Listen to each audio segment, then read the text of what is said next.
I heard you're pretty good at this game. Good, right? I think it's time for you to get taken down, my man. My coins, next game, your rep. I've got my journey tickets waiting at will call. I'm going to go pick them up and then come back and take your score. Watch my coins. Excellent.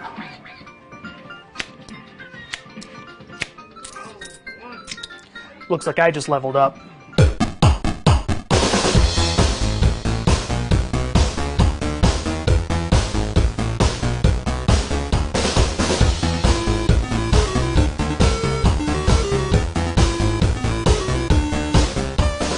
Welcome to this special episode of Level Up. We're coming to you from an undisclosed location in Northern California at the home of Mika, studio head for Backbone Entertainment Emeryville. Mike's going to be telling us a bit about what he does as the head of a game studio. As well, Mike's going to take us on a tour of his collection of video games. And it's one of the largest collections I've ever seen anywhere. I'm eager to get going and start playing some games, so... Has anybody seen Mike? Mike... What the... Chris, what are you doing up here? All the games are downstairs. All the games are downstairs, a hole in the floor? I'll go get everything set up. I guess we're following Mike to the game room through a hole in the floor. Come on.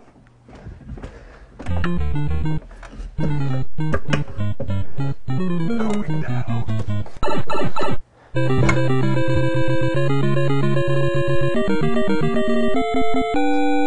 I'm home. I am home and ready to play. Let's go.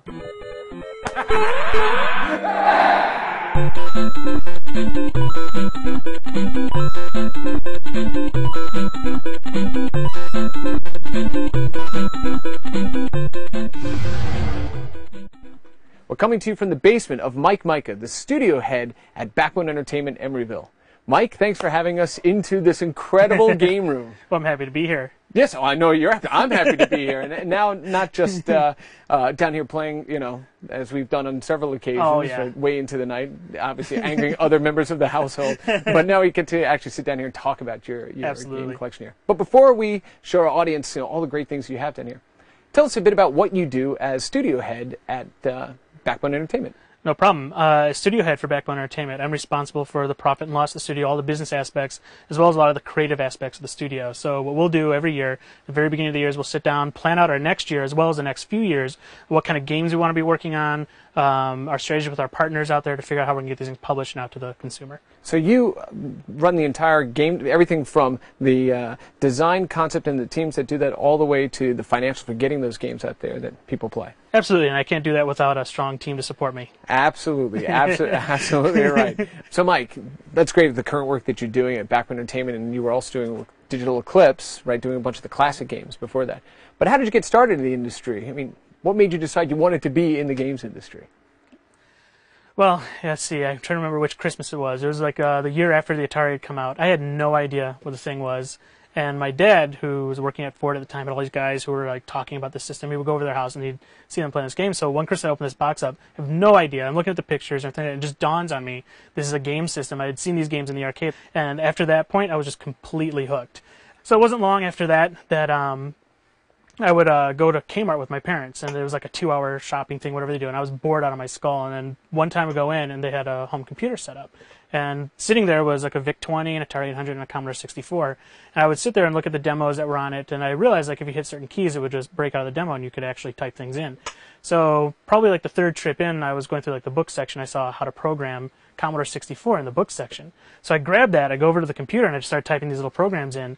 And of course, like probably over the course of the year, we're going back and forth to Kmart. At one point, my dad came by to grab me to leave the store, and I had a kind of makeshift Moon Patrol kind of up and running on the game. There's people around me that were trying to take turns playing it. It was at that point he's like, okay, we need to get a home computer. And literally like a week later, we had a Commodore 64. Oh, that's so awesome. And it kind of mirrors the type of experience I had too, but you know, we had a VIC-20, right? So even less room to work in. But it's amazing how many people I know in the industry, you know in the industry, that have such similar stories about it being so much a part of our childhood and kind of this need, right, to get involved in helping the industry move forward and write those games. So you started programming as a kid, and eventually it led you to decide to program and do games for a living. And you actually got started doing classic games, retro gaming in the games industry with Digital Eclipse. Absolutely. Right? Can you talk a bit about that?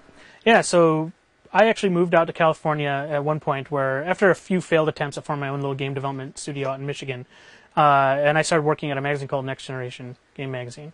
And during that time, all day long I'd work on the magazine, and at night I would actually moonlight with a friend of mine to create these games for Midway. And the first games we did were NFL Blitz, which isn't necessarily a classic game, but we also did Clax and a series of other ports that started to lead us into the classic side. And it soon became apparent to us that the group that we were working for had already made their name in emulation, and this is well before MAME. They had actually created Joust, Robotron, and Defender. And the guy who had done that for this group, Jeff Vavasor, had basically created the whole concept of emulating classic arcade games. So once we got our games done, we started going down a series of like a whole library of games that we'd put out that would actually bring these games back from the past, whether we were emulating or actually recreating the games. And probably the first 4 or 5 years of Digital Eclipse's life was dedicated to classic game emulation.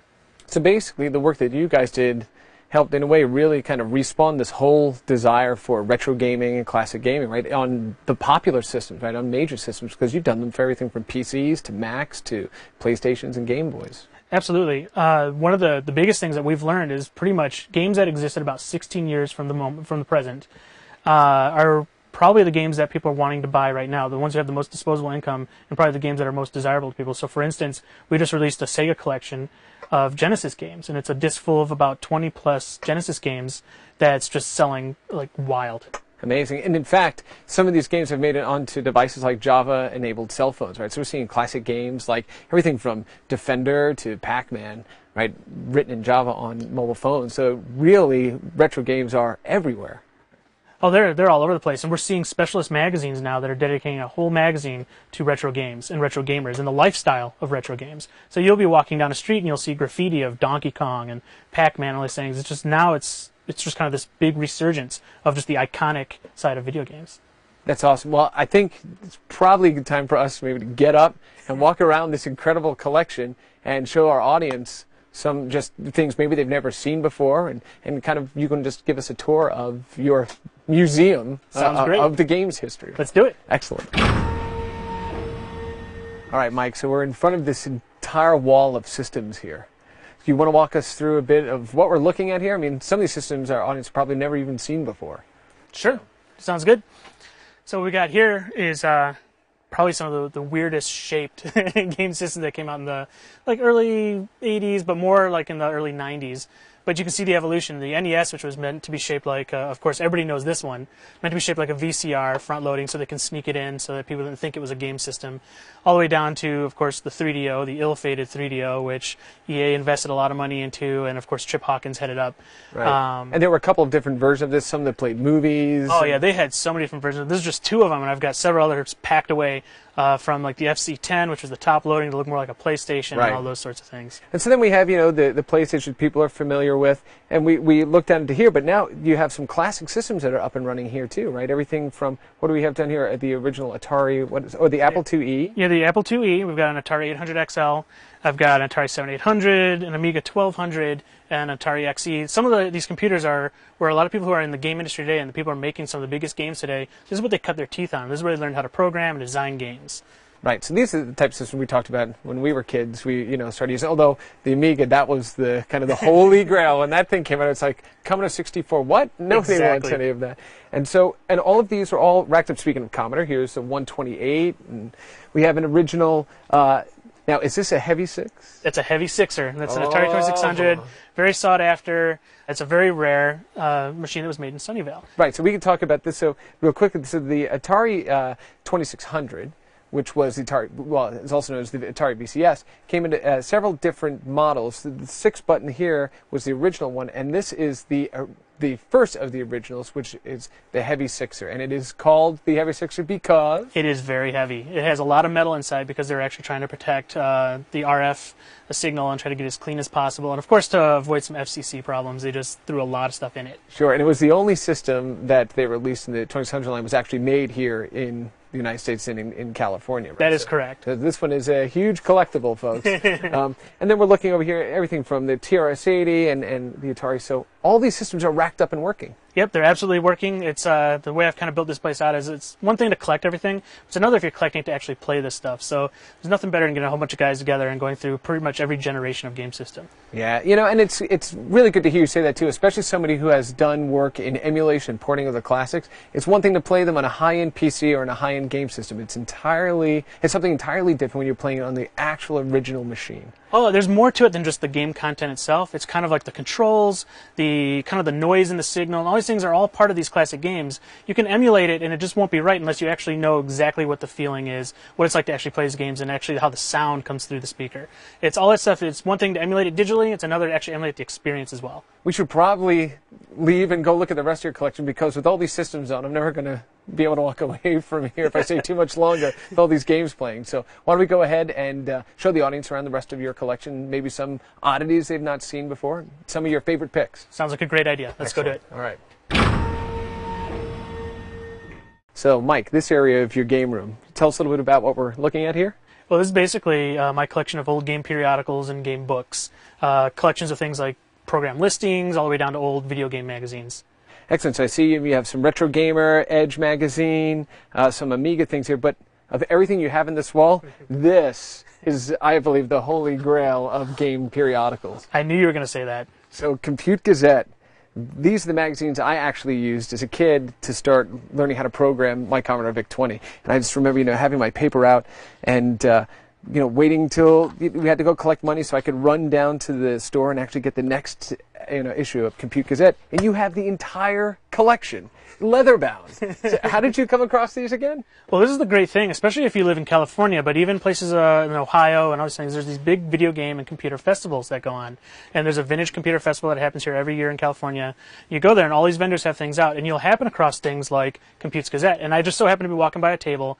There's an older guy there who had these books that he had bound a long time ago, and they weren't originally for sale, but he saw that I was just smitten by these books. And he'd asked me some questions about it. I'm like, I grew up with these and other stuff. It's just great seeing them on the spot. And he gave it to me for $5. He's like, take the whole thing. $5. And I mean, that is such a, it's a part of history, and it's a part of our history, right? Absolutely. Programming and playing these games as a kid. And I don't know about you, but I collect a lot of these sorts of periodicals too. And I constantly go back and reread things that are 20 years old and constantly finding new things in there and connections to people I know in the industry as well. I'm sure you have the same experience. Oh, we mine these books quite a bit to actually get game ideas, because when you go back to the 80s, games didn't really have all the graphics and stuff, but they had a purity about just the design itself and the kind of thing that they wanted the user to be doing and an experience. So we hit these things hard all the time. And another thing to point out about the magazines you're talking about here, Compute's Gazette, I think when you're out there looking for stuff and you're trying to collect these things, it's really about your passion towards it. This story is the best example of that. If you're really into this, people are more likely to give you this stuff or find ways to get you the things you're looking for. If you're out in it for the money, you have a harder time finding things. Absolutely. So great that you're collecting all these things too. Let's go check out some of the games you have down here. Excellent. All right. All right, Mike. So we're at the first game wall here. Aside from the wickedly awesome Dark Tower board game, which is just, it's just taunting me sitting there. We can't take it down and play. We want to point out a couple of really unique things that you have here in this game wall and what we're looking at? Absolutely. Probably one of the more recent things I grabbed was the Game & Watch collection for Nintendo DS, which is only available through Club Nintendo in Japan. So basically people who are part of this Club Nintendo would just get this in the mail one day, and you can't get this in stores. So I was fortunate enough to go to Tokyo Game Show last year. I know a lot of people really can't get to go out there, but I was able to go to Akihabara, one of the most famous places in the world for video games. And sure enough, on a shelf up there was Game & Watch collection for about $50. Now this is the DS version of all of the original LCD handheld Nintendo games that came out in the late 70s, early 80s. Yeah, and for those who have been following Nintendo, the Nintendo DS, for some, was almost like a throwback to where they started. They actually, Game & Watch was a two-screen game that would unfold, and you could play a game on it. That's right, and so they've been actually iterating on that design for basically 20 years. Yeah. So what else do we have here? So we have some Neo Geo, which were arcade boards that were actually folded in half and stuck in cartridges. Yeah, so this is like a giant game cartridge. And so the Neo Geo was an amazing hardware. It was built so that arcade operators didn't have to buy a whole new game cabinet. They could just interchange games inside. So it's like a giant Atari cartridge, and it has two boards, and you just plug this thing in. And so operators were able to put in a game like Magician Lord, and put that in there. And there's also four slot systems. You can put 4 carts in there too, and it was just a good system. Yeah. And they did a home version of the game, and the thing was, let's see, Magician Lord was $19.90. You'd go to buy this in the store, and it cost you $350 for a single cartridge. Just as much as a game system. Exactly right. So what are people complaining about with $600 machines for? You could barely get 200, Neo Geo cartridges. So that's fantastic. So you have all this stuff here, Nintendo, some books. Who wants to look at any of that stuff? No time for any of that. Exactly. Reading. And so making our way around to this side here, is there any other? Absolutely. There's a lot of things that go on with video games that aren't just the entertainment side and the actual game itself, but also like toys and all these sorts of things. One of the things I'm really happy to have is at least what's left of Psycho Mantis, which was an action figure that came out from McFarlane Toys. This is the original sculpt that the artist actually sculpted by hand, and it was digitized to create the actual plastic toy. Right, and so Psycho Mantis is one of the characters in the popular Metal Gear series of games. And so that's the actual sculpture they used to model the action figure itself. That is really, really cool. So I see you have Chuck E. Cheese here, too. You got to honor Chuck E. Cheese. And there's also, when you get into the game side of things, there's a lot of stuff that's created for promotional reasons, all these things. So I was able to get a Game Boy Color Christmas stocking, which is actually kind of cool. Nintendo sent this out to people who are working on the Game Boy Color and also to magazines. Things like the Nintendo Famicom cell phone strap. And you see we have our Nintendo Power mints for when you have to freshen your breath if lady friends are while you're playing. Exactly, nothing impresses them more. Exactly, than buzzing up the tin of Nintendo mints. But as you can see, there is kind of rhyme to reason, but there's also a lot of random things, of course, in here. I've got Dreamcast development manuals mixed in with a lot of the stuff that's up here. And right now, since Dreamcast is more of an open system, there's people who are creating a lot of homebrew games. These are pretty much priceless. Everybody's looking for these manuals just to have the development information to create new games for the platform. So this is awesome. And why don't we go take a look at the rest of the games that you have? Sounds great. So over here on this wall, so we kind of moved from the Nintendo side and kind of skirted past some of the Sega CD things and Atari pieces as well, over to just another area of awesomeness down here. So let's go pick out a couple of really cool things that people may not have seen before. Well, one thing that people really get excited about when they come here, they usually find right away, is the Half-Life Dreamcast game disc. And what happened with this is the game was fully developed, ready for manufacturing, but it was never released. It's a fantastic version of the game. Probably could have really helped the Dreamcast life cycle go a little bit longer. And what this is the actual game manual itself. There's a gold disc inside of one of the last burns of the game, so you can actually play it on a real Dreamcast system. And that's the one that probably gets people most excited.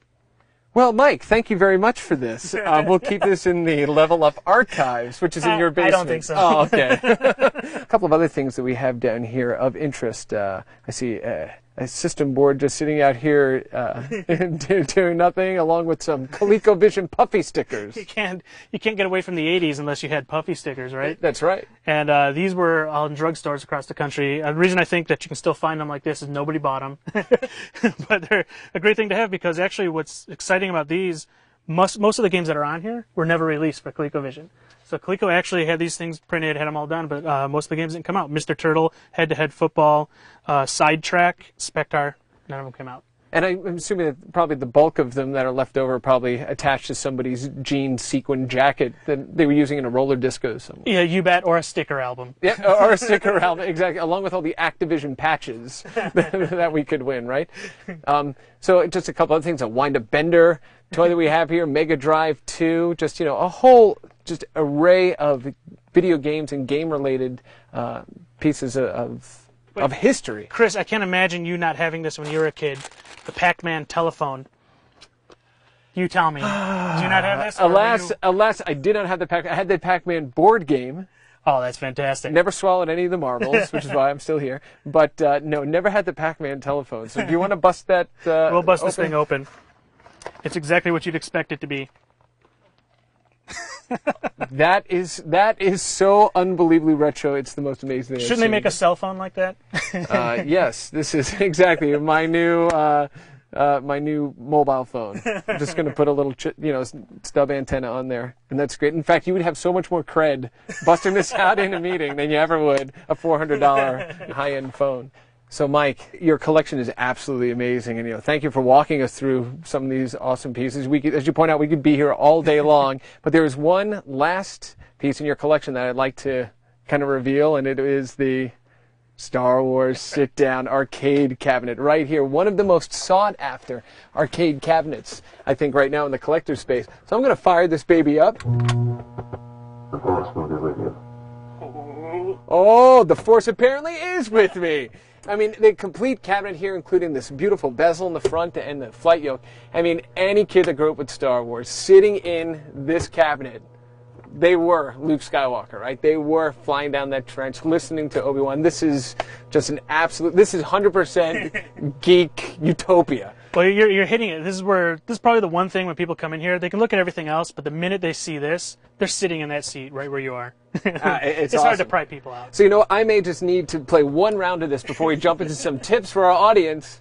And let's sit down and play a couple of our favorite games. But I'm going to go ahead and do one quick run down the trench of the Death Star. Sounds like here. a great idea. Ooh. We've barely scratched the surface of your collection down here and gotten to see some things that I don't think our viewers have seen before and get to revisit some classics that I truly love.